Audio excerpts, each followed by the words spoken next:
Our death count is absolutely massive. There must be over 60 deaths in this film.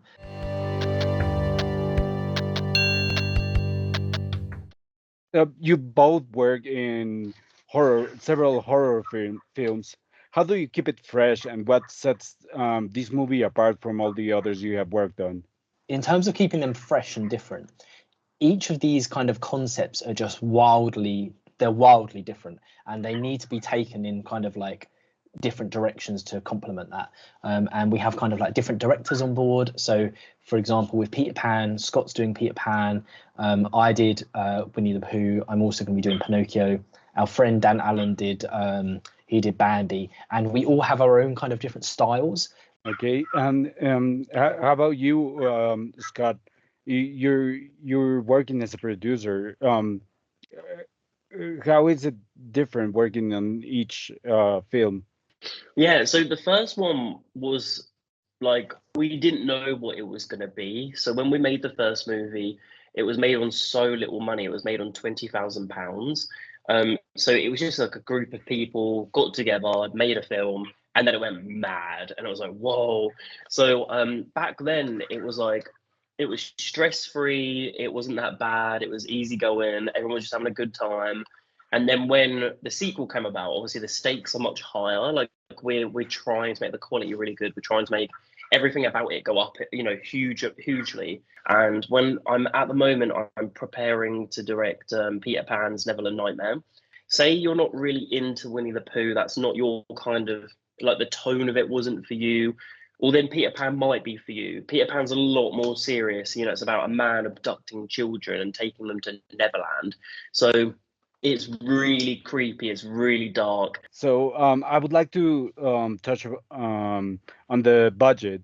So increasing the budget allows you to make more things for this movie. Were there any ideas you had for the previous one that you were able to show into this one? Yeah, Rhys, I think that'd be more for you, that one. Yeah. So in terms of ideas which I would have loved to incorporate in Winnie the Pooh 1, but unable to introduce in Winnie the Pooh 2. To be honest, everything in Winnie the Pooh 2.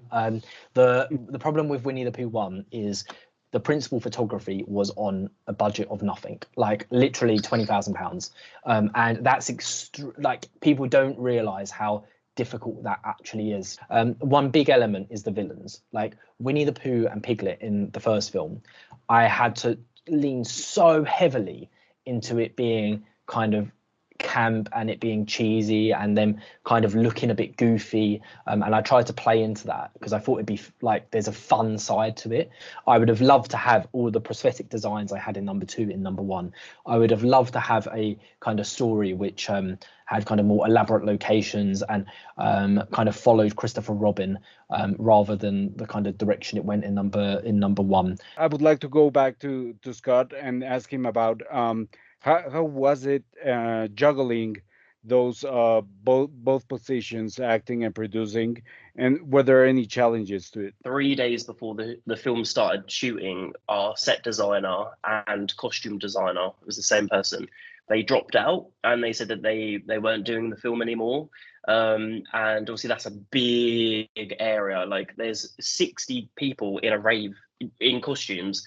And then obviously you've got all the main actors. I think overall there was probably about 80 actors, 90 actors in this movie that needed costumes and stuff. And he dropped out, and then I remember just for 3 days before the shoot started, me and Rhys just having to stop working on the acting, working on the directing, and just focusing. Like I was sat there like ordering all these costumes. I think it's really haunting turning these friendly creatures into monsters.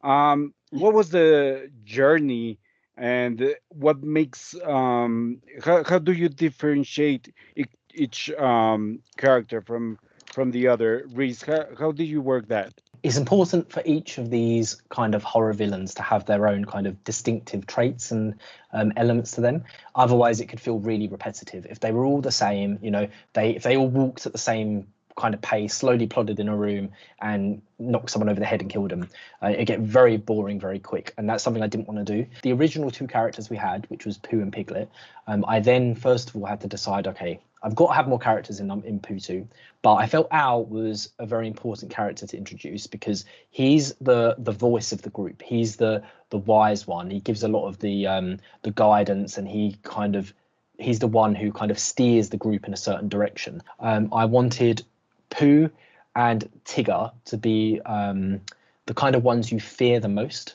Did you face any crazy, difficult besides the designer dropping out? Our death count is absolutely massive. There must be over 60 deaths in this film, and even like relative to our budget, that was still really, really challenging.